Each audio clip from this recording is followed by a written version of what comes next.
रात वापस आया और मैंने GHQ से जो भी उस वक्त के ज़िम्मेदारान थे, मैंने कहा 2 एंटी एयरक्राफ्ट अगर मुझे आप फ्राहम कर दें तो 24 घंटे अगर हम हिंदुस्तान की फ़ौज को श्रीनगर में लैंड करने से रोक सकें तो इधर से हमारा प्रोग्राम था कि पुंछ और रजौरी के मुजाहिदीन आगे बढ़ेंगे या अखनूर और उसको काट देंगे, तो हम उनको बाई रोड जो है ज़मीनी रास्ते से उनकी एक्सेस नामुमकिन बना देंगे और इस तरह से हम जो है वो सारे जो स्ट्रेटेजिक पॉइंट्स हैं उनके ऊपर कब्ज़ा कर लेंगे। तो कहने लगे कि मुझे कहा गया कि इसके नतीजे में हमारी मदाखलत साबित हो जाएगी और एक टोटल वार हो जाएगी। ये जो मदाखलत साबित होना और टोटल वार का ख़दशा है, ये उस वक्त, और वो फसूक से कहते हैं कि 2 एंटी एयरक्राफ्ट उस वक्त हमें मैसर आ जाती तो हम हिंदुस्तान की फोर्सेस को वहाँ पर लैंड ना होने देते। गाजी मिलत सरदार इब्राहिम खान साहब से मैंने पूछा, वो चूँकि हमारे बानी सदर थे और सारी टीम का हिस्सा थे, तो मैंने कहा आप हज़रात ने सीज़ फायर कबूल क्यों किया? उन्होंने कहा हमसे तो पूछा ही नहीं, उसमें कश्मीरी फरीक नहीं है। लेकिन उन्होंने इस हकीकत का एतराफ़ किया कि या तो हमारी फोर्सेस जो हैं, जिस तरह से कायद-ए-आज़म ने हुक्म दिया था, जिसको उस वक्त के जो अंग्रेज़ कमांडर इन चीफ था उसको जो है वो वायलेट किया, कोई उज़र रख दिया, और जो बाकी काबीना थी उसने भी इत्तफाक नहीं किया कि हिंदुस्तान की फ़ौजें आ गई हैं तो पाकिस्तान की फ़ौजें भी जाएं। जो कायद-ए-आज़म की कश्मीर पॉलिसी थी वो ये थी कि हिंदुस्तान की फ़ौजें अगर कश्मीर में हों और वहाँ पर तहरीक मज़ामत हो तो पाकिस्तान की फोर्सेस को उस अस्करी जिद्दोजहद की तायीद और मदद करनी चाहिए।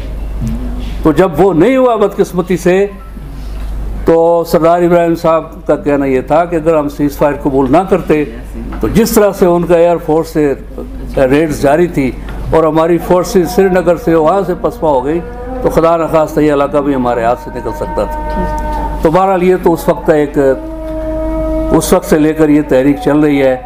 हिंदुस्तान जो है वो कोशिश कर रहा है, उसने जम्मू में कत्लेआम किया, लाखों लोगों को हिजरत पर मजबूर किया, लेकिन कश्मीरियों ने, अल्लाह का शुक्र है कि अपने जद्दोजहद को जारी रखा। ख़ास तौर पर इन हालात में कि जो प्रो आज़ादी या इलाके पाकिस्तान की हामी क़यादत थी वो सब इधर मुंतकिल हो गई।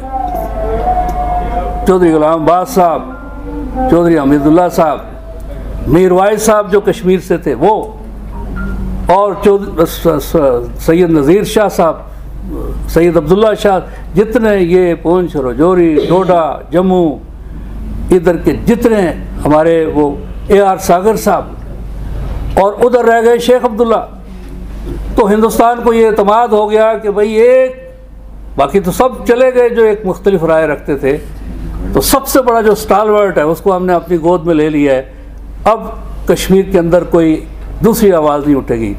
लेकिन हम कश्मीरियों को सलाम पेश करते हैं कि इसके बावजूद उन्होंने अपने जद्दोजहद को जारी रखा और इसमें फिर कई मराइल आए। इसमें 65 की जंग आई, इसमें 71 का सानिया आया, इसमें एक मायूसी की कैफियत भी हुई, ख़ास तौर पर जब शेख साहब को गिरफ़्तार कर लिया गया, उन्होंने अपना मौक़िफ़ तब्दील किया, राय शुमारी की बात की, 14 साल जेल में काटे। सकूत मशरक़ी पाकिस्तान के बाद वो मायूस हो गए और उन्होंने इंदिरा अब्दुल्ला कार्ड कर लिया। एक मरतबा फिर हिंदुस्तान मुतमईन हो गया था कि अब जो है वो कश्मीर हमारा अटूट अंग है, इसको और हमने सील लगा दी है, हमें कोई चैलेंज नहीं है।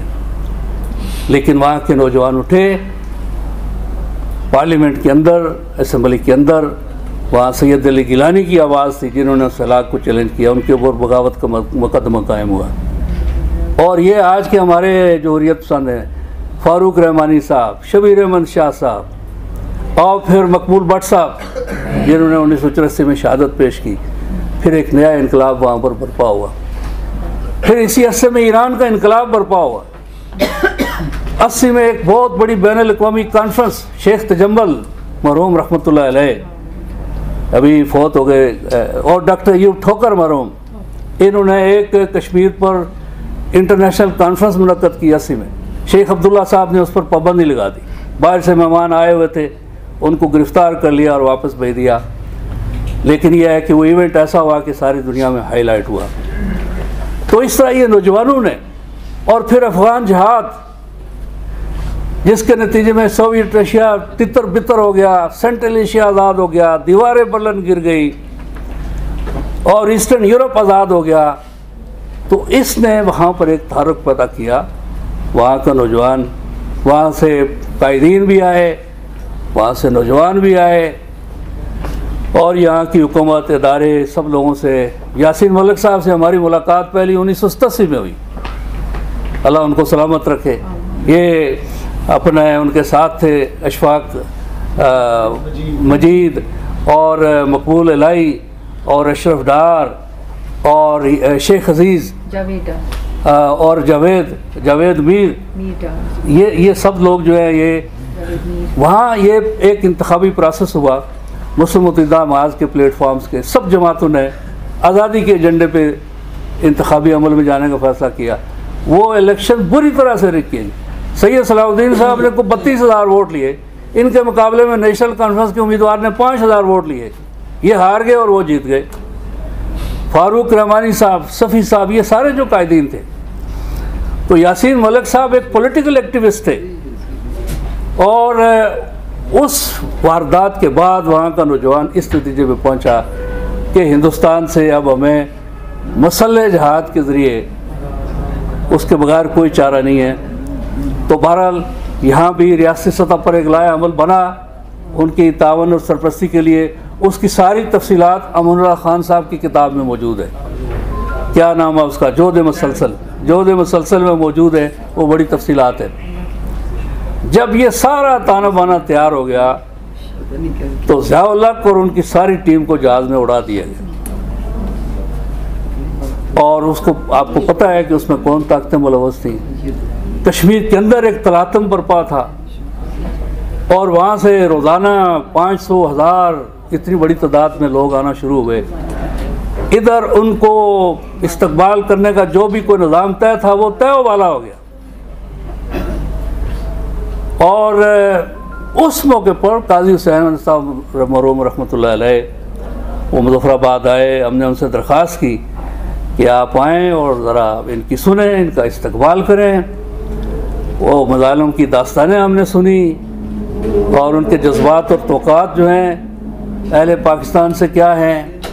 और इधर सूरत हाल ये थी कि सियासी मारालाई जो आज माजराई आप देख रहे हैं, बिल्कुल तकरीबन इसी तरह की पीपल्स पार्टी और IJI के अंदर एक शदीद कशीदगी थी, इदारों के अंदर एक बिल्कुल कशीदगी थी।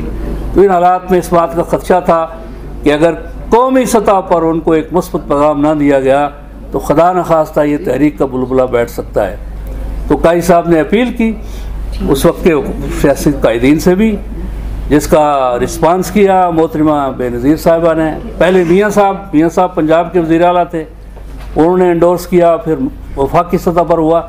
उसके नतीजे में अल्हम्दुलिल्लाह एक रियासती यकजहती का, कौमी यकजहती का मुज़ाहरा हुआ और रियासत पाकिस्तान इस तहरीक की पुष्ट पर खड़ी हो गई। और उस वक्त से लेकर आज तक मद्दोजज़र के बावजूद पाकिस्तान की कौम और पाकिस्तान की रियासत हुकूमतों की कारकर्दगी से हमें शदीद गिला शिकवा है और वो हमेशा रहेगा जब तक कि हमारे इत्मीनान के मुताबिक उनकी कारगुजारी सामने नहीं आती। लेकिन यह है कि पाकिस्तान की रियासत जो है, इस अरसे में कारगिल का मार्का हुआ, इस अरसे में शहादतें हुई, इस अरसे में 10,000 1 लाख तो वहाँ के शहदा हैं, लेकिन 10,000 शहदा हैं जो यहाँ से गए हैं। कश्मीर का कोई कब्रिस्तान ऐसा नहीं है जिसमें कि यहाँ के शहीदों की नुमाइंदगी नहीं है। एक बाप के 2-2 3-3 बेटे जिनकी कोई गरज नहीं थी, अल्लाह की रज़ा के लिए और अपने भाइयों और मज़लूम बहनों की आज़ादी के लिए उन्होंने अपने लख्ते जिगर कुर्बान किए। और जो तहरीक आज हम देख रहे हैं, इनमें उन सारी शहादतों का एक बहुत बड़ा किरदार है। तो बहरहाल ये मुस्तरन तारीख़ थी। ये आज का जो मरहला है, जो हम यूं यकजहती बना रहे हैं, इसमें ख़ास तौर पर पिछले 3 साल से जो इक़दामात हुए हैं वो हमारे लिए शदीद तशवीश का बायस हैं। उसमें रियासत को एक बिल्कुल उसको फ्रैक्चर कर दिया गया है और रियासती इदारे, रियासती क़वानीन, उनको तहलील कर दिया गया है। हमारे कायदीन हुर्रियत तिहाड़ जेल के अंदर इस वक्त हैं, बगावत के मुकदमात हैं और मोदी सरकार अगले इलेक्शन से पहले खुदा न खास्ता मज़ीद अपनी हमायत हासिल करने के लिए कोई भी बड़ी कार्रवाई कर सकती है। अगर हमने कोई मज़ामत की लहर न उठाई, हमारे कायदीन की शहादतें हो सकती हैं। अब देखिए गिलानी साहब के साथ उन्होंने क्या किया, सराय साहब के साथ उन्होंने क्या किया, हमारे बुज़ुर्ग कायदीन के साथ। तो इसलिए एक तो सबसे पहले उनकी ज़िंदगियों को ख़तरात लाक हैं। उसके हवाले से एक बैनुल-अक़वामी लहर, सफ़ारती लहर, अभी हम तुर्की में थे, वहाँ कॉन्फ्रेंस हुई पिछले 5-6 महीने में, पे दर पे 3-4 इंटरनेशनल कॉन्फ्रेंसेस हुई जिसमें मुझे जाने का मौका मिला, बरतानिया में, यूरोप में जाने का मौका मिला। तो अल्लाह का शुक्र है कि सारी दुनिया में अल्हम्दुलिल्लाह जहाँ जहाँ हमारे कश्मीरी मौजूद हैं, बैनुल-अक़वामी महाज पर काम करने वाले जितने आम हमारे अफराद हैं, इदारे हैं, उन्होंने मिलकर एक इंटरनेशनल कोलिशन बनाई है। डॉक्टर GN मीर जो अमेरिका में होते हैं, उनकी सरबराही में। तो अल्लाह का शुक्र है कि उन्होंने जो है, और उसमें हमारे यहाँ के जो नौजवान हैं, नासिर कादरी और इनकी टीम जो हुर्रियत से माशाअल्लाह वाबस्ता है, इन्होंने बहुत अच्छा काम किया है कि हिंदुस्तान के चीफ ऑफ स्टाफ और वहाँ के वो कत्लेआम करने वाले, उनके ख़िलाफ़ बरतानिया में उन्होंने मुकदमात FIRs दर्ज करवा लिए हैं। तो अल्लाह का शुक्र है कि बैनुल-अक़वामी सतह पर एक माहौल मौजूद है। ख़ास तौर पर मोदी के जो इक़दाम है, जो कश्मीर में किया और जो मुसलमानों के साथ वो कर रहा है, हिंदुस्तान में जो क्रिश्चियंस के साथ कर रहा है, दलित्स के साथ कर रहा है। अभी BBC की ताज़ा डॉक्यूमेंट्री, ज़ाहिर है कि किसी सोच, इस वक्त जो है बरतानिया का वज़ीर-ए-आज़म वो ऋषि सुनोक जो है वो एक हिंदू है और उसकी जो बीवी है उसके बड़े करीबी ताल्लुकात हैं, ये जो भी मोदी की टीम है इन लोगों के साथ। तो इसके बावजूद BBC की तरफ से उस पर एक डॉक्यूमेंट्री आना, और फिर मैं सलाम पेश करता हूँ अनुराधा वसीम साहब की बेटी, जिसने डिस्मेंटल स्टेट के नाम से इन सारे इक़दाम को जिस तरह से बेनकाब किया है। तो कश्मीर के अंदर भी मज़ामत का दायरा अल्लाह का शुक्र है कि वसी हो चुका है, बैनुल-अक़वामी सतह पर भी माहौल मौजूद है। ज़रूरत इस अमर की है कि इससे हम भरपूर तौर पर फ़ायदा उठाएँ। और इसमें ये जो ख़बरें आ रही हैं कि कोई जनरल साहबान या कोई सियासतदान 2-4 कमरों में बैठ के हमारी किस्मत का फ़ैसला करें, इसकी हम इजाज़त कतई नहीं दे सकते। ये कश्मीरियों की तहरीक है, इसकी पुष्ट पर लाखों शुहदा का खून है, इसमें कश्मीरी शुहदा हैं, इसमें पाकिस्तानी शुहदा हैं, इसमें फ़ौज पाकिस्तान के शुहदा हैं। तो इन कुर्बानियों को, इनके साथ जो भी खिलवाड़ करेगा वो निशाना इबरत बनेगा। आज हम अपने कायदीन हुर्रियत को और मशाल मलक को इनको यकीन दिलाते हैं कि इंशाअल्लाह ताला हम सब इस तहरीक में उनके शाना बशाना हैं और हम रियासत को भी और कौम को भी पसपा भी नहीं बनने देंगे इंशाअल्लाह। और इनकी पुश्त को, इनकी पुश्तिबानी का जो अमल है अवामी सतह पर, रियासी सतह पर और बैनुल-अक़वामी सतह पर, इंशाअल्लाह उसकी तकवीद का ज़रिया बनेंगे। अल्लाह हमारा अमीर नासिर व आखिर दावाना अल्हम्दुलिल्लाहि रब्बिल आलमीन।